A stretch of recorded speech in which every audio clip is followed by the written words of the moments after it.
आप देखते हैं भौतिक जीवन में जब आपको कोई सफलता मिल जाती है, आपके घर का कोई बच्चा आईएएस में आ गया या 2-4 करोड़ की आमदनी कर लिया, तो सब सुंदर साथ को सुनाते हुए कहते हैं, देखो राजी की कितनी मेहर है कि मेरा बेटा आईएएस बन गया या इस साल 4 करोड़ की प्रॉफिट हो गई। ये मेहर नहीं है जिसको आप मेहर समझ रहे हैं। आप पन्ना जी भी जाते हैं तो गुम्मट जी में नारियल रख देते हैं कि हमारी कामना पूरी हो जाएगी, तो फिर आकर के कुछ भोग प्रसाद चढ़ा दूंगा और आपकी मेहर चाहिए। जानते हैं मेहर किसको कहते हैं? मैं आपको एक दृष्टांत से समझाता हूं। जितने सुंदर साथ हैं 40 लाख लगभग संख्या होगी। हमारे सुंदर साथ में कोई प्राइम मिनिस्टर नहीं बना, कोई राष्ट्रपति नहीं बना, इससे बड़ा पद तो कोई नहीं होता है। और गुम्मट जी जाकर आप मांगते भी नहीं है कि हमारे बेटे को प्राइम मिनिस्टर बना दीजिए, राष्ट्रपति बना दीजिए। आप छोटी छोटी बातें मांगते हैं, कोई अच्छी नौकरी मिल जाए, पोते पोतिया हो जाए, धन संपदा बढ़ जाए। मैंने चर्चा में कई बार इस घटना का जिक्र किया है कि मैं अभी इस समाज में आए हुए नया नया ही था, संभवतः 90 के आसपास का दशक होगा। गुजरात के शिविर में एक सुंदर साथ के साथ बैठा हुआ था, सरकार श्री मंजन कर रहे थे, मैं भी बैठा हुआ था। एक सुंदर साथ आकर कहता है कि सरकार श्री आप कृपा कर दीजिए, मेरी भैंस का दूध कम हो गया है, बढ़ जाए। तो सरकार श्री से भैंस का दूध बढ़ाने की मेहर मांगना एक पागलपन की निशानी के सिवा कुछ नहीं था। मेहर किसको कहते हैं? मैं अभी आपको बता रहा हूं कि भारत के प्रधानमंत्री जो मोदी हैं, वो भी अक्षरातीत के बारे में बेचारे नहीं जानते। राष्ट्रपति को भी कुछ मालूम नहीं, वो भी ब्रह्म कुमारी मत में दीक्षित हैं। अमेरिका का राष्ट्रपति भी अक्षरातीत के बारे में कुछ नहीं जानता। टाटा, बिरला, डालमिया जितने बड़े बड़े उद्योगपति हैं, विप्रो कंपनी के मालिक, उसमें कोई भी अक्षरातीत को जानने वाला नहीं है। किससे प्रार्थना करते हैं? मोदी जी को तो जिसको कहिए उसको भी मत्था टेक लेंगे, पौराणिक विचारों में पले हैं, उनका क्या दोष है? जित आपके गुजरात के मुख्यमंत्री को भी पता नहीं है कि अक्षरातीत कौन है। इनके ऊपर किसकी मेहर है?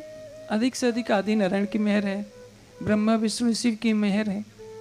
मैं पूछूं आपसे, क्या आप ब्रह्मा विष्णु शिव या आदि नारायण की कृपा चाहते हैं? आप मना कर देंगे। दुनिया पर जो कृपा है वो माया की कृपा है। आपके मन में थोड़ी सी चाहना बन जाती है कि संसार में हम भी अच्छा खाएं पिए पहने, और राज्य के आगे हाथ फैला देते हैं, उनके लिए मेहर शब्द का प्रयोग कर देते हैं। वाणी में क्या कहा है? मेहर सोई जो बातनी, हक के दिल का प्यार। राज्य का हृदय आप पर प्रेम लुटाने लगे। एक तो होता है प्रेम देना और एक होता है प्रेम लुटाना। जैसे हीरो की तिजोरी है, उसमें से एक हीरा निकाल कर देने को क्या कहते हैं? हीरे का देना। और सारे हीरो की पोटली ही आपको दे दिया कि ले जाओ तुम्हारा है, इसको क्या कह देते हैं? लुटाना। तो राज्य ने आपको अपना हृदय ही लुटा दिया है, लेकिन अंतर यह है कि आपको संसार की माया ही चाहिए, राज्य की मेहर नहीं चाहिए। आप जो सबको सुनाते फिरते हैं, दो चीजें हैं सुंदर साथ के, जो तकिया कलाम है हमारे समाज में। राज्य का हुक्म होगा तो ये हो जाएगा, हम कर देंगे। किसी को कहिए कि आप आ जाइए तो कह देंगे हुक्म होगा तो आ जाएंगे। फिर कहेंगे मेहर होगी तो आ जाएंगे। क्या कहा है?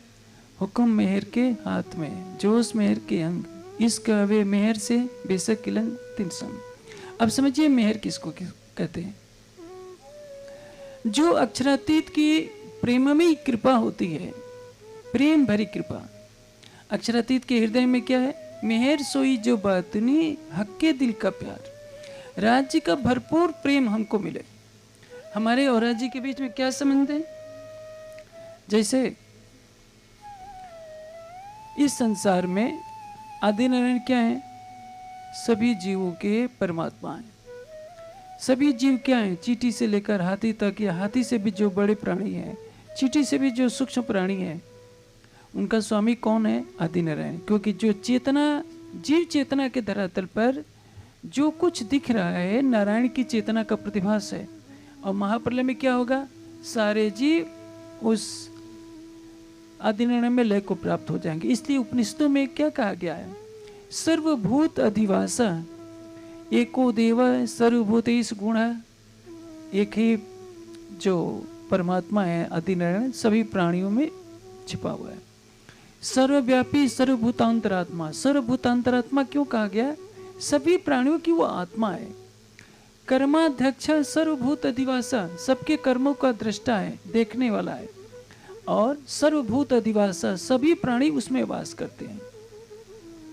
साक्षी चिता केवलो निर्गुणच, जो सबकी अंतरात्मा है, सभी प्राणियों का वास स्थल है, उसको क्या कहते हैं? आदि नारायण। यहाँ अक्षर अक्षरातीत से कोई संबंध नहीं है। दुनिया किसकी भक्ति करती है? आदि नारायण के अंश से संकल्पित प्रतिबिंबित चेतन। मैं सामान्य भाषा में समझा देता हूँ। आदि नारायण के एक एक रोम में न जाने कितने करोड़ों ब्रह्मा विष्णु शिव अपने ब्रह्मांड सहित विचरण करते हैं। एक आदि नारायण। आदि नारायण कौन है? अक्षर के मन अव्याकृत का स्वाप्निक रूप, सांकल्पिक रूप, माया के अंदर जो सांकल्पिक रूप बनता है वो आदि नारायण कहलाता है। अक्षर अनंत है तो आदि नारायण की लीला भी इस सृष्टि के हिसाब से, कालमय के हिसाब से अनंत है। दुनिया के बड़े से बड़े योगी यति विद्वान आदि नारायण को ही अक्षर नाम मानते हैं। अक्षर ब्रह्म का जो वाचक नाम है वह क्या है? ओम। तो आदि नारायण को भी ओम कहते हैं। जैसे मैंने कल भी कहा था, आपका नाम मोहन है तो सपने में जो आपका तन जाएगा तो वो भी मोहन ही कहलाएगा। और आदि नारायण से जो प्रकट हुए हैं ब्रह्मा विष्णु शिव, इनकी भक्ति दुनिया करती है। और उनकी भक्ति के परिणाम स्वरूप क्या प्राप्त करती है? आप पौराणिक कथाओं में पढ़े हैं, भागवत में सुनते हैं कि अमुक राजा ने तपस्या किया, विष्णु भगवान ने दर्शन दिया तो क्या दिया? राज्य दिया, पुत्र दिया, ऐश्वर्य दिया, बस यही तो मिला। आप गुमर जी में दरबार में भी जाकर के यही मांगते तो हैं। बहनें जाती हैं तो चूड़ियाँ चढ़ाती हैं, चुंदरियाँ चढ़ाती हैं, साड़ियाँ चढ़ाती हैं, और क्या मांगती हैं? कि हमारी बहू को पोता हो जाए, क्या हो जाए, जो भी होता है। पुरुष लोग जाते हैं तो दुकान की वृद्धि मांगते हैं, कहते हैं कि मेहर। मेहर क्या है? देखिए, आशिक किसको कहते हैं? सोई कहिए आशिक जिन दिल जोश फिरत, जिसके हृदय में अपने मासूक के लिए प्रेम का जोश उमड़ रहा हो। आगू आशिक ऐसे कहे जो माया थे उत्पन्न, कोट बेर मासूक पर उड़ाए देवे अपना तन। आशिक किसको कहते हैं? प्रेम करने वाला किसको कहते हैं? जो अपने मासूक पर करोड़ों बार अपने को निछावर कर दे, उसको कहते हैं आशिक। परम धाम में रब्द क्या हो रहा है? प्रेम संवाद का कारण क्या है? हम आपसे प्रेम करते हैं। राजी कहना है कि मैं तुमसे प्रेम करता हूँ।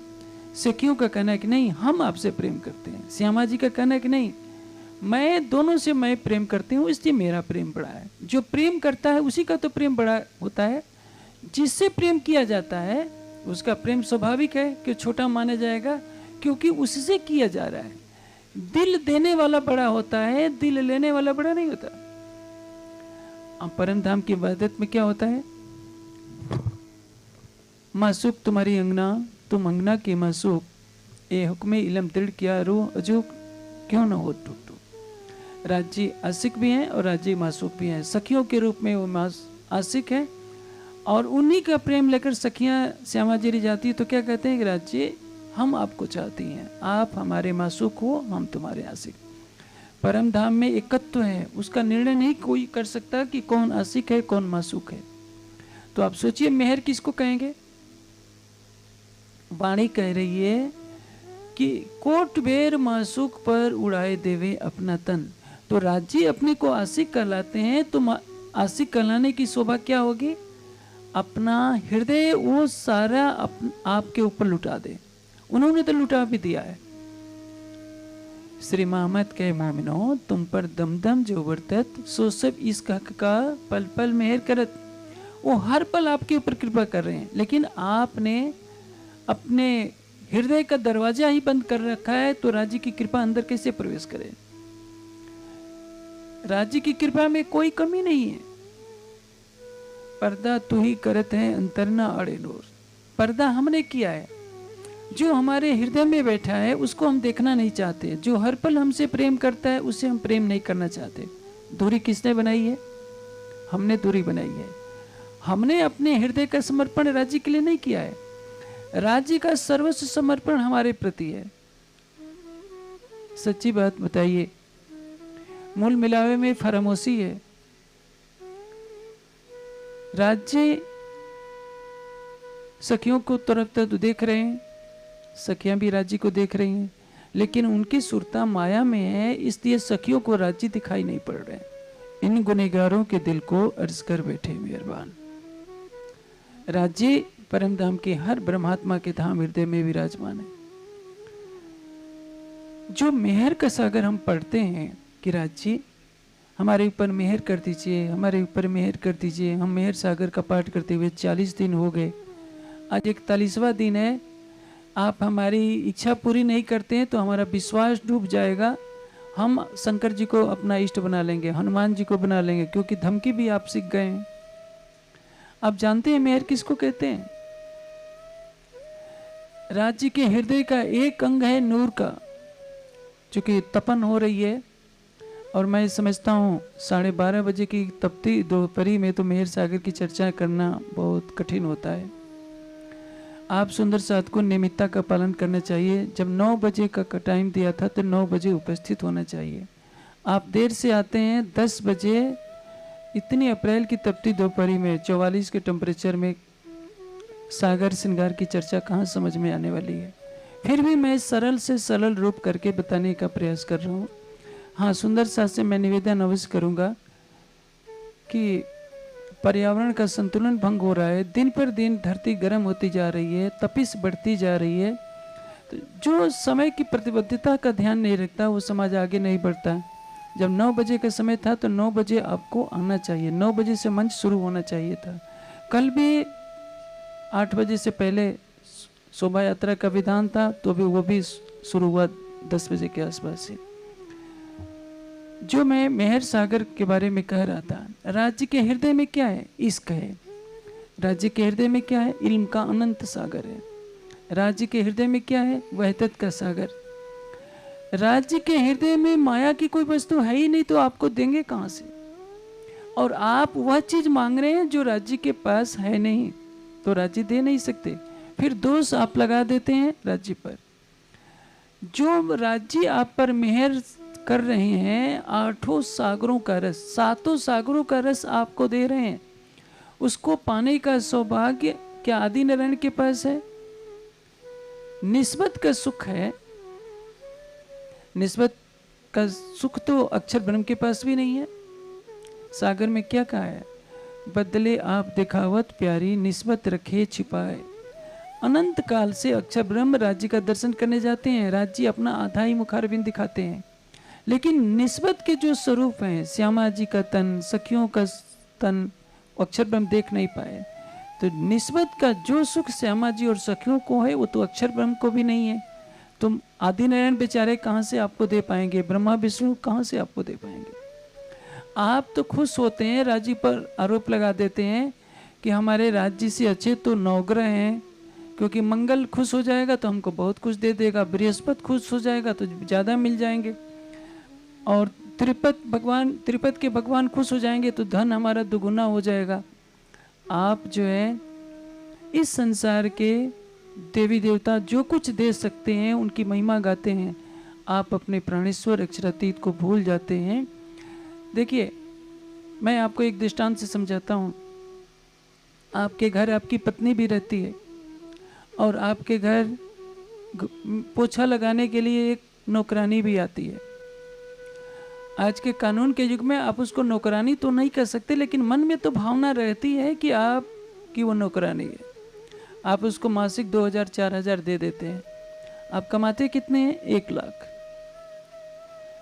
क्या आप कभी बाहर जाएंगे तो अपनी पत्नी को भी 2,000-4,000 रुपये देकर जाएंगे? आपसे यदि उसका तलाक भी होता है तो 25 लाख रुपए कम से कम लेगी। आधी संपत्ति में उसका हक बनता है क्योंकि वो आपकी अर्धांगिनी है। आप धन पत्नी को भी देते हैं और आप धन अपने घर में काम करने वाली नौकरानी को भी देते हैं। दोनों में अंतर तो होता है। मैं सांसारिक दृष्टांत से समझा दूं तो आपको सरलता से समझ आएगी। आप 1 लाख रुपए मासिक वेतन पाते हैं, घर की सेफ में 1 लाख रुपए रख देते हैं, पत्नी को 1 रुपया भी नहीं देते हैं। क्यों नहीं देते हैं? नौकरानी आएगी, 1 महीना पूरे होते ही 4,000-2,000 रुपये दे देंगे, पत्नी को 1 रुपया नहीं देंगे। लेकिन पत्नी को सारा अधिकार है कि उसको आवश्यकता पड़ेगी तो 1 लाख का 1 लाख खर्च कर सकती है, 5 लाख भी खर्च कर सकती है। नौकरानी कोई अधिकार नहीं है। बस इतनी सी कहानी है।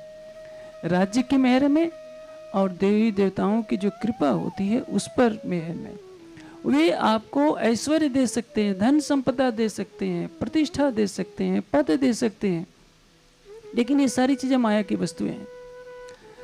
यौवन, धन और पद आकाश में चमकती हुई बिजली के समान क्षण भर के लिए होती है। हमारा सुंदर यौवन में शरीर जो होता है बुढ़ापे में समाप्त होने लगता है। पागल काय की तरह लक्ष्मी भागती रहती है, कभी आज इसके पास कभी इसके पास, सब कुछ नष्ट हो जाता है। भर्तृहरि ने वैराग्य शतक में कहा है कि कहाँ गया यह राज। कभी यहाँ एक चक्रवर्ती सम्राट रहा करता था, उसकी चतुरंगड़ी सेना हुआ करती थी, वो सोने के महल में शयन करता था, लेकिन काल ने सबको निगल लिया है। आज न राजा है, न उसकी चतुरंगड़ी सेना, न सोने का महल, जो है नहीं स्वप्न के समान है।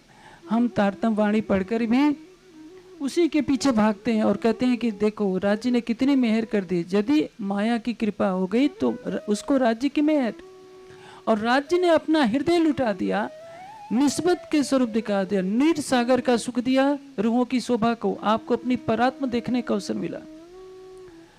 वहदत नूर नीर क्षीर सागर को देखने का अवसर मिला।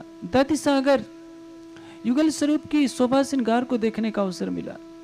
नख से सिख तक युगल स्वरूप की छवि आपके हृदय में बस गई और इल्म का सागर का रस मिला, जिससे आपने समझा कि मेरी वास्तविक में मेरा स्वरूप क्या है, मेरी शोभा क्या है। और इश्क में डूब करके, इश्क के सागर में डूबकर इल्म का रस लेकर आपने अपने प्राणेश्वर को दिल में बसाया तो निस्बत का पूर्ण सुख मिला। आपकी आत्मा परात्म को नख से सिख तक बसा लेती है और मेहर के सागर में प्रवेश करती है। तो आपको बताइए क्या चाहिए? आप नारियल चढ़ाकर, पाठ पारायण रख करके, परिक्रमा करके क्या चाहते हैं? छोटी छोटी चीजें वस्तुएं मांगते हैं। वो जो ब्रह्मा विष्णु शिव देने वाले हैं, आदि नारायण देने वाले हैं, आपको दासी बनना स्वीकार है या ब्रह्मांगना होना स्वीकार है, यह निर्णय करना आपका है। यदि आपको देखते हैं ना, आपके घर नौकरानी आती है, पहला 30 तारीख बीत गई, 31 का दिन बीत गया, पहला दूसरा दिन हो गया तो शोर मचा दी कि साहब मेरा वेतन नहीं मिला। क्या आपकी पत्नी भी शोर मचाएगी? तो आप क्यों शोर मचाते हैं कि राज्य हमारे ऊपर कृपा नहीं कर रहे हैं, तो हम हनुमान जी के शरण में चले जाएंगे? इसलिए क्योंकि आपको अभी राज्य की कृपा का विश्वास नहीं है। राज्य जो आपको मेहर के रूप में दे रहे हैं उसको देने की सामर्थ्य अक्षर ब्रह्म में नहीं है।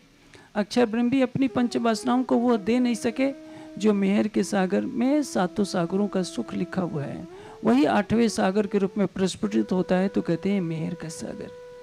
मैंने बोलचाल की भाषा में आपको मेहर के सागर की वास्तविक पहचान बताई और मेरा समय पूरा होता है। मैं आशा करता हूँ कि सुंदर साथ के लिए स्वर्णिम अवसर है कि वाणी के चिंतन में डूबें, अपने धनी की पूरी पहचान करें और मेहर के सागर में गोता लगाएं। यह सौभाग्य जो मिला है फिर कभी नहीं मिलने वाला है। आप राज्य के सामने हाथ फैलाकर कभी भी माया की चीज़ें न मानिए, चाहे आपके घर में भोज चूल्हा जले न चले, क्योंकि जो प्रीतम है बिन मांगे सब कुछ देता है। वह अपना हृदय लुटा रहा है और आप राज्य के मेहर की, संसार की मेहर से जो तुलना करके राज्य की महिमा को खंडित कर रहे हैं, तो इसका परिणाम आपका राज्य से प्रेम खंडित हो रहा है। जब प्रेम ही नहीं रहेगा तो आपको क्या मिलने वाला है। मैं ऐसा करूँगा कि सुंदर साथ जो मेहर का सागर है उसका वास्तविक असर समझेंगे और तब उनको गौरव प्राप्त होगा कि हमारी पहचान क्या है, हमारी गरिमा क्या है। हमारा प्राणेश्वर अक्षरातीत महान से भी महानतम है। जितनी महानता की कल्पना कर सकते हैं अक्षरातीत उससे भी अनंत गुना है। प्रेम में भी अनंत गुना, दया करने में भी अनंत गुना, कृपा करने में भी अनंत गुना, सौंदर्य में अनंत गुना। इतना निकट है कि कोई सोच भी नहीं सकता। बैकुंठ में विष्णु भगवान रहेंगे, आदि नारायण मोह सागर में रहेंगे, कुछ तो दूरी है। आदि नारायण जितने महालक्ष्मी से प्रेम करेंगे, अक्षर ब्रह्म जितना करेंगे और विष्णु भगवान लक्ष्मी जी से करेंगे, वे कितना भी प्रेम करेंगे वो माया के किसी जीव से नहीं कर सकते। लेकिन राज जी अपने से अधिक, अपने से अनंत गुना आपसे प्रेम करते हैं, तभी वे आस्तिक कहलाने के अधिकारी हो सकते हैं। इसलिए यदि वाणी में अक्षरातीत ने जो कुछ कहा है कि मेरा और तुम्हारा क्या संबंध है, सुंदर साथ केवल इतनी सी बात जान जाए तो उसकी आत्मा निश्चित रूप से जागृत हो जाएगी। मैं आशा करता हूँ कि सुंदर साथ मेरे इन वचनों को अंगीकार करें। अधिक जानकारी हेतु हमारी वेबसाइट www.spjin.org पर आएं और हमारे YouTube चैनल को सब्सक्राइब करें। धन्यवाद।